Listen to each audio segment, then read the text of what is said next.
مردم شما رو میخرن نه محصولاتتون رو. بذارید یک رازی از صنعت پوشاک رو براتون بگم که احتمال زیاد اون رو نمیدونید. داستان از اینجاست که تقریبا تمام برندهای معروف عینک در جهان در یک کارخانه ایتالیایی بزرگ به اسم لوکسوتیکا تولید میشوند. برندهای مثل ریبن، شنل، ورساچه، دولچه گابانا و تقریبا 60% برندهای لاکچری عینک در دنیا در این کارخانه تولید میشوند.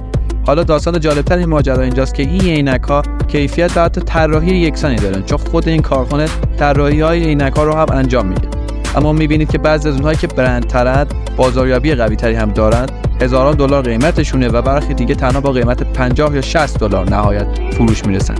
و این یک راز خیلی مهمه، این که اصلا مهم نیست چی میفروشید، چه محصولی با چه کیفیتی و چه تعداد رقیبان زیادی دارید. شما اگر بتونید درست محصول خودتون رو پرزنت بکنید، اون موقع میتونید دقیقاً محصولی که رقیبتون داره 1 میلیون تومان بفروشه رو 10 میلیون تومان بفروشید و قطعاً سود شما بیشتر خواهد بود.